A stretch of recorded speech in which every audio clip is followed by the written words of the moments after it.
good morning. Hi, Teha. Good morning. So we'll be joining you for the walk. Oh, sure. So let's start. Sure. Okay, so for the first question, do you think people's political views change over their lifetime? I would say yes and no.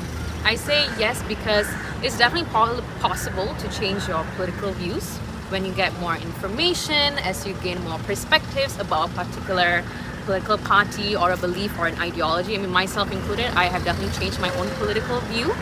And I think it's a show of you being a critical thinker. I would say if you're able to change your political view, that you're being open to new conversations and new perspectives as well.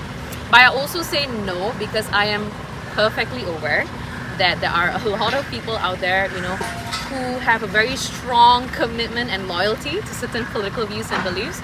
I think, for example, people who, maybe their parents are very staunch supporters of a certain party or a view or a belief, and then they themselves inherit it and they internalize it. So when it becomes part of your identity like that, it's very hard to change your political belief from that, right? To sway it.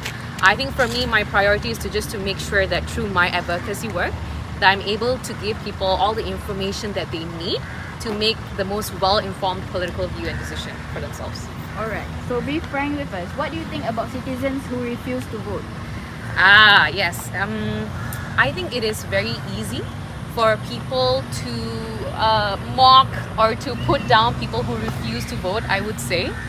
But honestly, having spoken to some of such people, my friends included, they have explained that actually they do love Malaysia. They care a lot about Malaysia. But it's just that after all the political shenanigans that has happened in the past few years and all the changes in government as well, they feel a little bit disillusioned, or they just have an erosion of trust in our current political systems. I can't really blame them for it. I think for me, if you ask me, I would say that your vote does matter, and that you should always go out of your way to exercise your democratic vote.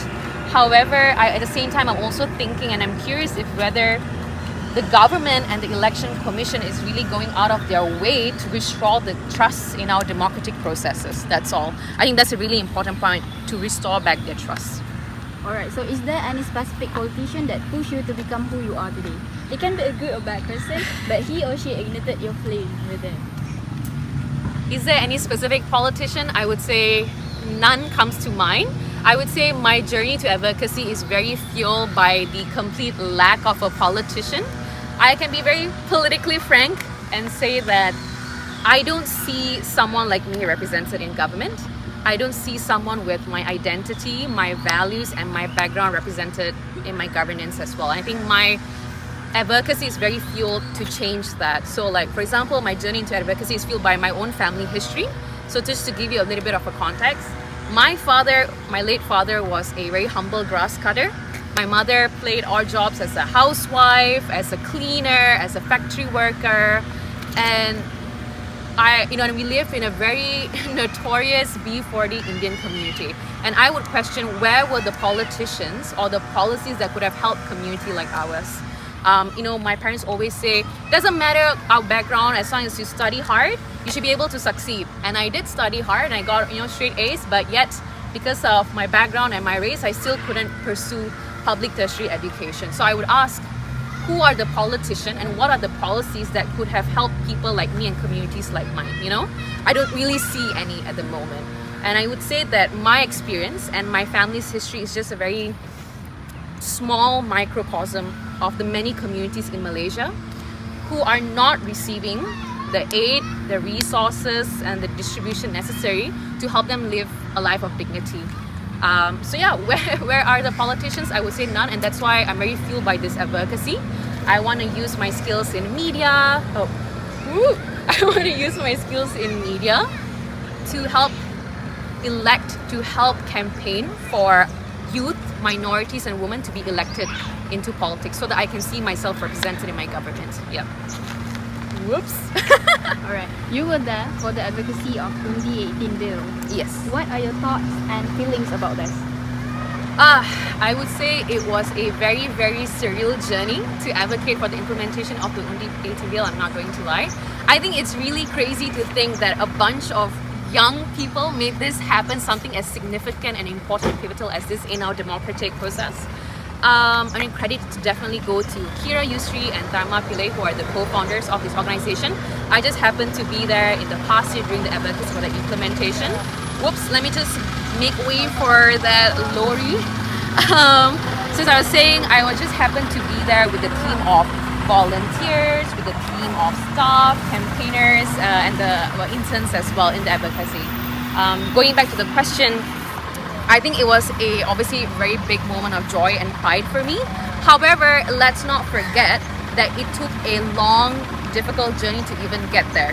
We had to organize so many different protests, and we had to issue 2 different judicial reviews ataupun lawsuit to force the hand of the government to implement it. If not, it was going to be postponed for a couple of years, which is not what they initially promised. And the Kuching High Court, through the Undi Sarawak lawsuit, is why we are able to implement it back in December last year.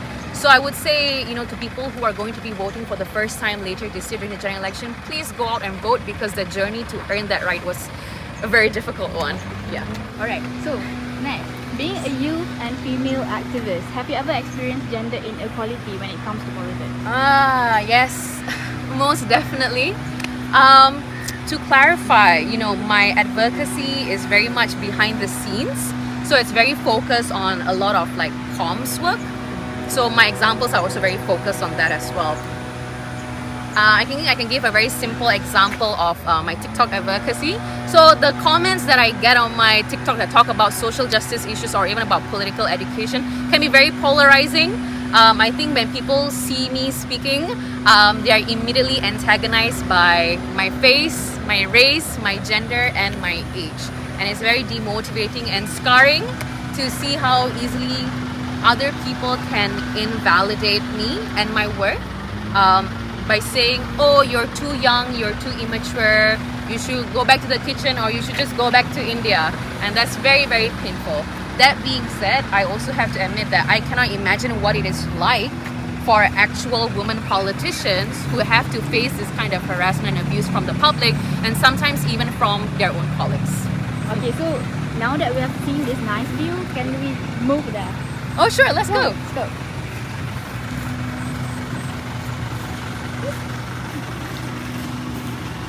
Hi Roshinee. Alright, so for our last question, do you have any plans to enter politics, or what can we expect from you for the JE15? When you say enter politics, you mean like running for politics?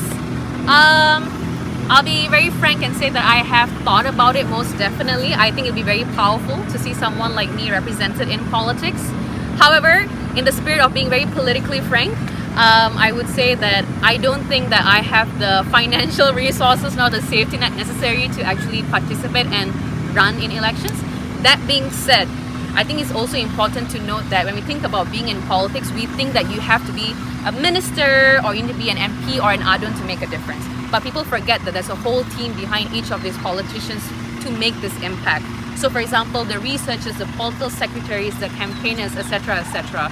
And I am very keen to work behind the scenes of such a politician to help them campaign to be elected instead. And that's how I would like to participate in the next election/political scene.